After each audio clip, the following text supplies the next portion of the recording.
वैदिक ज्योतिष में केतु को केवल छाया ग्रह नहीं बल्कि आध्यात्मिक चेतना का द्वार माना गया है। यदि राहु संसार की तीव्र इच्छाओं का प्रतीक है, तो केतु उन इच्छाओं के क्षय और आत्मबोध का संकेत है। बृहत पाराशर होरा शास्त्र में महर्षि पराशर केतु को मोक्ष कारक कहते हैं और स्पष्ट करते हैं कि केतु भौतिक उपलब्धियों से अधिक आत्मिक जागरण का ग्रह है। केतु वह शक्ति है जो व्यक्ति को भीतर की यात्रा पर ले जाती है, जहां अहंकार गलता है और विवेक जन्म लेता है। शास्त्रों में केतु को ध्वज, केतक और मस्तक विहीन ग्रह कहा गया है। इसका मस्तक न होना इस बात का प्रतीक है कि केतु तर्क से नहीं, अनुभूति और अंतर्ज्ञान से कार्य करता है। नाड़ी ग्रंथ में लिखा है, केतुर निर्मल चित्तानाम बोध द्वारम विवृणोति, अर्थात केतु निर्मल चित्त वाले जातक के लिए ज्ञान का द्वार खोल देता है। इसी कारण केतु को योगियों, साधकों, तपस्वियों और रहस्य विद्याओं के साधकों का ग्रह माना गया है। केतु का प्रभाव व्यक्ति के भीतर वैराग्य, अलगाव और सूक्ष्म दृष्टि उत्पन्न करता है। यह ग्रह जातक को संसार में रहते हुए भी संसार से अलग अनुभव कराता है। फलदीपिका में कहा गया है कि केतु यदि शुभ भावों में हो तो व्यक्ति अल्प साधनों में भी संतोष, शांति और आध्यात्मिक आनंद प्राप्त करता है।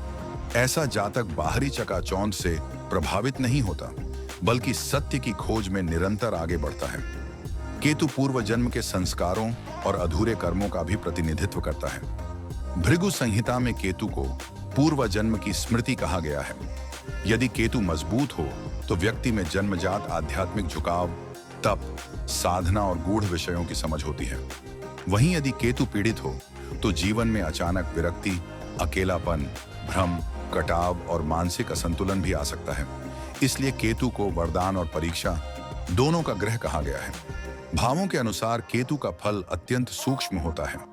लग्न में केतु व्यक्ति को रहस्यमय, अंतर्मुखी और असामान्य व्यक्तित्व देता है। चतुर्थ भाव में केतु सांसारिक सुखों से विरक्ति और आध्यात्मिक शांति की ओर ले जाता है। पंचम भाव में केतु गूढ़ विद्या, मंत्र, तंत्र और पूर्व जन्म के ज्ञान का संकेत देता है। दशम भाव में केतु व्यक्ति को बाहरी प्रतिष्ठा से दूर रखते हुए अंतः संतोष की ओर मोड़ देता है। ऐसे लोग बड़े पद पर होकर भी स्वयं को कर्ता नहीं मानते। जातक पारिजात में उल्लेख मिलता है कि केतु यदि गुरु या शुक्र से दृष्ट हो तो जातक को ज्ञान सिद्धि प्राप्त होती है। वहीं गरुड़ पुराण के अनुसार केतु मनुष्य को मृत्यु और नश्वरता का बोध कराता है, ताकि वह सत्य की ओर अग्रसर हो सके। यही कारण है कि केतु को छिन्न मस्तक ब्रह्मज्ञान का प्रतीक कहा गया है, जहां अहंकार का सिर कटता है और आत्मा का प्रकाश प्रकट होता है। केतु की दशा या अंतर्दशा जीवन में गहरे परिवर्तन लाती है। यह वह समय होता है जब व्यक्ति अचानक भौतिक लक्ष्यों से हटकर आत्मिक प्रश्नों की ओर मुड़ने लगता है। कई बार यह दशा बाहरी रूप से कठिन लगती है, लेकिन भीतर से यह आत्मा की शुद्धि का काल होती है। शास्त्र कहते हैं, केतु दुख नहीं देता, केतु बंधन तोड़ता है। केतु के उपाय भी भौतिक नहीं बल्कि आध्यात्मिक होते हैं। गणेश पूजा, ध्यान, मौन साधना, कुत्तों को भोजन, धूप दीप सेवा, ओम केन केतवे नमः मंत्र जप केतु की अशांत ऊर्जा को संतुलित करता है। केतु को प्रसन्न करने का सर्वोत्तम उपाय है अहंकार का त्याग और सत्य का अनुसरण। समग्र रूप से केतु वह ग्रह है जो व्यक्ति को संसार से काटने नहीं बल्कि संसार के बीच रहकर सत्य से जोड़ता है। यह ग्रह व्यक्ति को यह सिखाता है कि सब कुछ पाने के बाद भी यदि आत्मा खाली है तो जीवन अधूरा है। केतु शुभ हो तो व्यक्ति साधारण जीवन में भी दिव्यता का अनुभव करता है। केतु पीड़ित हो तो वही व्यक्ति भ्रम और अकेलेपन में उलझ सकता है।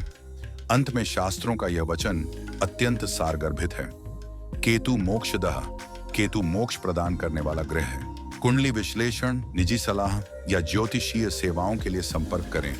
वीडियो पसंद आए तो लाइक, शेयर और सब्सक्राइब जरूर करें। आपकी कुंडली में छुपे ऐसे और दिव्य योगों की जानकारी के लिए जुड़े रहिए।